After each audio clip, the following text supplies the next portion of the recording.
ጤና ይስጥልን ውድ ኢትዮጵያውያንና ኤርትራውያን እንደምን ከረማችሁ? ዛሬ ክፍል 12ን ቃኘው በኮሪያ ልሳነ ምድር ኢትዮጵያ ተዋጊዎች ታሪክ ከሚል መጽሐፍ ይዤላችሁ ቀርቤያለሁ። በጥሞና እንድትከታተሉኝ በትህትና ጠይቃለሁ። በዚህ ፕሮግራም ባለፈው እንደጀመርነው በአንደኛ ቃኘው በኮሪያ ልሳነ ምድር ያደረጋቸውን ውጊያዎች ለናሙና ያህል 8 ያህል የውጊያ ታሪኮች ይዤላችሁ ቀርቤያለሁ። እነዚህ ታሪኮች የቀረቡት በቀጥታ ከተባበሩት መንግስታት ወታደራዊ አርካይቭ ወይም ወመዘክር መሆኑን በዚሁ አጋጣሚ ላሳውቅ እወዳለሁ። በተጧጧፈና የሞት ሽር ትንቅንቅ በተገጠመበት ውጊያ መሃል አንድ መትረየስ ተኳሽ ኢትዮጵያዊ በጥይት ይወድቃል። በጠላት በቅርብ ርቀት መጠጋትና በሰው ኃይል ብዛት የተነሳ የሟቹን ጀግና ወታደር ቦታ ለመተካት ካልተቻለ የኢትዮጵያውያን ምሽግ ሊማረክ ሆነ። የአስር አለቃ ጃፈር ከሌላ ግዳጁ በቅርብ እግረኛ ተዋጊነት ከነበረበት ተነስቶ የኢትዮጵያውያን ምሽግ ሊማረክ መሆኑን በተረዳበት አጋጣሚ በ50 ያህል ያርድ ርቀት ነበር። ወዲያውኑ ከምሽጉ ወጥቶ የመትረየስ ተኳሹን ቦታ በመሸፈን በከፍተኛ ኃይል ብልጫ የተጠጋውን ጠላት በመጠራረቅ ምሽጉን በማዳን ከፍተኛ ግዳጅ ፈጽሟል። ነሐሴ 16 ቀን 1951 በምክትል መቶ አለቃ አበበ ካሳሁን የሚመራ አንድ የፓትሮል ጓድ ከምሽጉ ወጥቶ ወደ ጠላት ወረዳ ተንቀሳቀሰ። ይህ የምሽጉን የጠላት ግንባር ተዘዋውሮ እንዲጠብቅና እንዲቃኝ የወጣ ጓድ የመጀመሪያ ግዳጁ የደፈጣ ጥቃት መፈጸምና ሁለተኛው ግዳጁ የጠላትን ምርኮ እጁ ማስገባት ነበር። ጓዱ ምሽጉን ለቆና የከፍታ ነጥብ 173 ባለፈው ታሪክ የጠቀስነው ወሳኝ ስትራቴጂክ ተራራ ነው። ከተረተሩ ወርዶ ከግርጌው ካለ የወንዝ መጋጠሚያ እንደደረሰ ከፍተኛ የሞርታር ድብደባ ከጠላት ስለተከፈተበት ጉዞውን አቋርጦ በፍጥነት መከታ ወደሚያገኝበት ስፍራ ለመንቀሳቀስ ተገደደ። የጠላት የሞርተር ተኩስ ጋብ እንዳለ ምክትል መቶ አለቃ አበበ ካሳሁን ስለ ወታደሮቹ ደህንነትና ስለ ጠላት አቀማመጥ ከምሽግ ምሽግ የተዘዋወረ መረጃ ከተለዋወጠ በኋላ የመልሶ ማጥቃቱን ከፈተ። ጠላትን ለ3 ሰዓት ተኩል ያህል ከገጠመና በጠላት ላይ ከፍተኛ ጉዳት ካደረሰ በኋላ ከውጊያው ወረዳ ልቆ ወደ ወገን ምሽግ እንዲያፈገፍግ ትዕዛዝ ተሰጠው። ዙሪያውን በጠላት ከባድ መሳሪያ በሚቃጠለው ተራራ መሃል ይህን ሁሉ ጀብዱ ፈጽሞና አንድ ወታደር ብቻ ተሰውቶበት እሳቱን ሰንጥቆ ወደ ምሽጉ በሰላም ተመለሰ።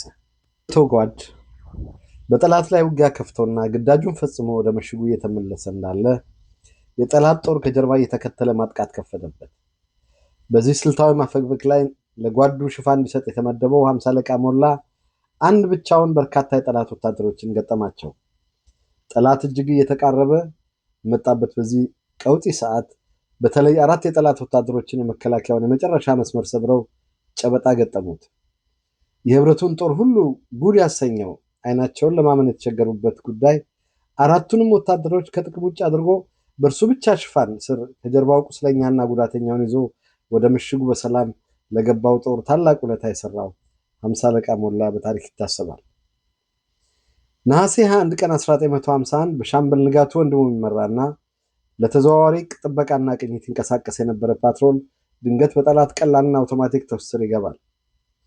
ሻምበሉ በፍጥነት ጓዱን እንደገና በማደራጀት በጠላት ላይ መልሶ ማጥቃት ከፈተ። የጠላትን ጥቃትና የመሬት አቀማመጥ በፍጥነት በማገናዘብ በሚያስደንቅ ወታደራዊ ታክቲክ የተከፈተው ይህ ጓዱ ማጥቃት በአጭር ጊዜ እስከ ጠላት ይዞታ ምሽግ ሰበራ አደረሳቸው። የጠላትን ይዞታ ከማረኩ በኋላ እንደገና የመልሶ ማጥቃት እንደሚሰነዘር ስሌት ያደረገው ሻምበል ንጋቱ ጦሩን በተደራጀ መከላከል አቋም አሰልፎ ራሱ በግላጭ ተራራው ላይ ወጥቶ እየተጠጋ በነበረው የጠላት ኃይል ላይ የከባድ መሳሪያ ድብደባ ከህብረቱ ጦር አስከፈተ። ከህብረቱ ጦር ጭምር በንጋቱ አስተኳሽነት የተደረገው የሞርታርና የከባድ መድፎች መሳሪያ የተቀነባበረ ተኩስ ምሽጉን ከማዳኑም በላይ በጠላት ላይ ከፍተኛ እልቂትን አስከትሏል። የወገን ጦርም በሰላም ወደ ምሽጉ ገብቷል። ነሐሴ 4 ቀን 1951 ምክትል መቶ አለቃ ደስታ ገመዳ እኚህ ጀግና ወታደር በጀነራል ማዕረግ በቅርቡ ህይወታቸው አልፏል። በምክትል መቶ አለቃ ደስታ ገመዳ የሚመራው የውጊያ ጓድ በማጥቃት ግዳጅ ወደ ጠላት ምሽግ እየገፋ እያለ ከፍተኛ ቁጥር ያለውና የማላውስ የቀላል መሳሪያ የመትረየስና የሞርታር ውርጅብኝ ገጠማቸው። ምክትል መቶ አለቃ ደስታ በዚያ ሁሉ ያረር ዝናብ መሃል ለህይወቱ ሳይሳሳ ከቦታ ቦታ የተዘዋወረ የጠላትን አቀማመጥ ካጠና በኋላ ለህብረቱ የከባድ መሳሪያ የመድፍና የሞርታር ምድብ በሬዲዮ መገናኛው በሰጠው የተኩስ መመሪያ ሞት ይረጩ የነበሩትን ስፍራዎች ሁሉ ጭጭ አሰኛቸው። ይህን እንቅፋት ጠራርጎ ወደፊት በመግፋት አንድ የጠላት ወታደር ከነህይወቱ መማረክን ጨምሮ ግዳጁን በስኬት ፈጽሟል። በአንድ የኢትዮጵያ አጥቂ ጦር የማጥቃት ግዳጅ ላይ ከግንባር የገባውና ከጠላት ጋር በቅርብ የገጠመው ጓድ ከግዳጅ መሪው ሻምበል አዛዥ ጋር የሚያገናኘው መገናኛ ሬዲዮ ተበላሸበት። አዛዡ ሻምበል ተፈራ ወልደትንሳኤ፣ እኚህም ጀግና በታሪክ በስፋት ይታወቃሉ። የመገናኛ መኮንን ከመሆኑም በላይ ግዳጁ ከግንባር የሚመጣውን የውጊያ መልእክት መቀበልና ለዋናው ዕዝ ማስተላለፍ ነበር። ሻምበል ተፈራ ወልደትንሳኤ ከበላይ ትዕዛዝ ሳይደርሰው በራሱ በጎ ፈቃድ ከነበረበት ምድብ በአደገኛ ሁኔታ ለጠላት ጥቃት ራሱን አጋልጦ ወደ ግንባር ተጠግቶ ለጦር መመሪያ በመስጠት የተበላሸውን መገናኛ በግል ችሎታው አስተካክሎ ጦሩ ግዳጁን በአግባቡ ተወጥቶ እንዲመለስ አድርጓል። ቃኘው ሻለቃ ውጊያ በገጠመባቸው አጋጣሚዎች ሁሉ አንድም ቀን ግንባሩን ሳያጥፍ በጀግንነት በመፋለሙ የጠላትን ሰብሮ የመግባት ሙከራዎች ሁሉ አምክኗል። በዚህም የተነሳ ቃኘው አካል የሆነበት የአሜሪካው 7ኛው ዲቪዚዮን አዛዥ ሜጀር ጀነራል ሲቢ ፈርንባው ለመላው ህብረቱ ጦር መኮንኖችና በተለይ ለቃኘው ሻለቃ ነሐሴ 1951 ዓ.ም ከታች የተመለከተውን ደብዳቤ ጽፈዋል። በዚህ አጋጣሚ ልገልጽ የምወደው ጉዳይ የዚህ ክፍለ ጦር አካል ከሆናችሁበት ከሐምሌ 10 ቀን 1951 ጀምሮ የቃኘው ሻለቃ መኮንኖችና ወታደሮች ያሳያችሁትን ቁርጠኝነት፣ የውጊያ መንፈስና የጦር ቅንጅት ነው። እንደመጣችሁ ከልብ በፈለቀ ስሜት ራሳችሁን ከአሜሪካን የጦር መሳሪያዎች፣ የጦር ቁሳቁሶች፣ ወታደራዊ ታክቲክ፣ ብረት ለበስና ከባድ መሳሪያዎች ጋር አስተዋወቃችሁ።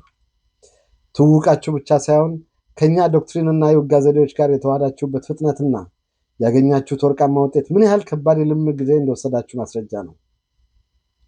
በሁሉም አጋጣሚዎች የውጊያ ቅኝት ግዳጃችሁን በፈቃደኝነት ብቻ ሳይሆን በጉጉት ጭምር መቀበላችሁ፣ በተሰማራችሁበት ሁሉ ከምንም የላቀ ውጤት ማሳየታችሁ ተረጋግጧል። ግንባር ቀደም ተባባሪነታችሁ፣ ለህይወታችሁ ሳትሳሱ መዋጋታችሁ፣ ጀግንነታችሁ፣ በአጠቃላይ በዚህ የላቀ ወታደራዊ መንፈስ የታጠቀ ሰራዊት በእኔ ዕዝ ስር መካተቱ ያሳደረብኝን ኩራትና ደስታ ልገልጽላችሁ እወዳለሁ። በተሰለፍንበት ዓለም አቀፍ ዓላማ ባደረጋችሁ ተጋድሎ ንጉሠ ነገሥታችሁ ሊኮሩባችሁ ይገባል። በያዛችሁት እርምጃ ቀጥሉበት፣ በርቱ። ይህ የሜጀር ጀነራል ሲቢ ፈርንባው ደብዳቤ ለቃኘው ሰራዊት ሲነበብለት የሰራዊቱ የውጊያ መንፈስ ከመቼውም ጊዜ በላይ ተቀሰቀሰ። ይህ በግዳጅ አፈጻጸማቸው ላይ የተሰጠው የመጀመሪያ ምስክርነት የወታደሮቹን ልብ በደስታና እርካታ የመላ ነበር። ከዚህ በኋላ በልቦናቸው የቀረው ነገር እንደ ጀነራሉ የጽሑፍ መዝጊያ በእርምጃቸው መቀጠል ብቻ ሳይሆን ከእስከ ዛሬው በበለጠ ሁኔታ ብቃታቸውን ማሳየት ነበር። በዚህ ወቅት ሰራዊቱ ጀግንነትና ቁርጠኝነቱን የሚያሳይበት ሌላ የተሻለ የውጊያ አጋጣሚ ይናፍቅ ጀመር። የልባቸውንም መሻት ለማግኘት ብዙ አልቆዩም። የናፈቁት አጋጠማቸው። ከነሐሴ 24 እስከ መስከረም 26 በተካሄዱት ተከታታይና ፋታ የማይሰጡ የጦር ትንቅንቆች ወቅት የቃኘው ሻለቃ የውጊያ መስመራቸውን በአስተማማኝ ሁኔታ መከላከል ብቻ ሳይሆን ከምሽጋቸው ወጥተው በፈጸሙት ከባድ የማጥቃት እርምጃ እጅግ ወሳኝ የሆኑ ስትራቴጂያዊ ስፍራዎችን አስለቅቀዋል። በእነዚህ ጊዜያት ውስጥ የቃኘው ሻለቃ ወታደሮች አልፈው ተርፈው የተሻለ ጀብዱ ለማስመዝገብ ከራሳቸው ጓድ እንኳ ሳይቀር በጀግንነትና ወታደራዊ ስሜት አንዱ ሌላውን ለመላቅ ያሳየው የነበረው ፉክክር ታሪክ መዝግቦት ይገኛል። ከ8ኛ አሜሪካን ክፍለ ጦር ለእነዚህ የላቁ የጀግንነት ስራዎች ስለተበረከቱ ሽልማቶች ምስክርነት ጥቂቶቹን እንደሚከተለው አቅርበናል። መቶ አለቃው ለጻድቅ ተስፋ የሚመራው ጠላትን በአንድ ቁልፍ የተራራ ወገብ ላይ በማጥቃት ላይ ያለ ጓድ ስትራቴጂክ ከሆነ የጠላት ገዢ ምሽግ የከባድ መትረየስ ተኩስ ተከፈተበት። መቶ አለቃው ለጻድቅ ወታደሮቹን ከሚዘንበው ጥይት ራሳቸውን እንዲመክቱ ትእዛዝ ሰጥቶና በቅርብ ያሉት ወታደሮች የተኩስ ሽፋን እንዲሰጡት አድርጎ ያለአንዳች ፍርሃት የተራራውን የቀኝ ወገብ ተከትሎ በዚያ ሁሉ ሰዓት መሃል ሞት ወደሚተፋው ምሽግ ተጠግቶ በእጅ ቦምቡ ጠላትን በመደምሰስ ጠንካራውን የጠላት መከላከያ እንዲማርኩ አስችሏቸዋል። መቶ አለቃ ታሪኩ ብርሃኑ መስከረም 12 1951 ዓ.ም ጠላት እያጠቃ የተቃረበበትን አንድ የተራራ መጋጠሚያ ለመከላከል በፍጥነት ወታደሮቹን ቦታ ሲዞ የመከላከል ተኩስ አስከፈተ። በግራ ቀኝ ያሉ የህብረቱ ወታደሮች ዕጣ ፈንታ በእርሱ ጠንካራ መከላከልና ጠላትን የሚመለስ አቅም የውጊያ የበላይነታቸው የሚወሰንበት፣ ከፍተኛውም ኃይል በእርሱ አቅጣጫ በዘመተበት ሁኔታ የተሰባሰበና ማዕከላዊ ግፊቱን የሚበታትን የሞርታር ተኩስ ከፈተባቸው። ሊመለስ አይችልም ተብሎ የተፈራውን የጠላትን መክተልተል በአንድ ሰዓት ተኩል እጅግ መራራ ውጊያ በመደምሰስና በመክታት የህብረቱ ኃይሎች የተሰጣቸውን ግዳጅ በስኬት እንዲፈጽሙ የመቶ አለቃ ታሪኩ ጀብዱ አስችሏቸዋል። አድማጮቻችን፣ አድማጮቼ ይህ የዛሬው ክፍል 12 ፕሮግራም ነው። በሚቀጥለው ፕሮግራም እስክንገናኝ ሰላም ሁኑልኝ። ላይክ ማድረግ፣ ሼር ማድረግ እና የደወል ምልክቱን መጫን እንዳይረሳብኝ። ስላዳመጣችሁኝ አመሰግናለሁ።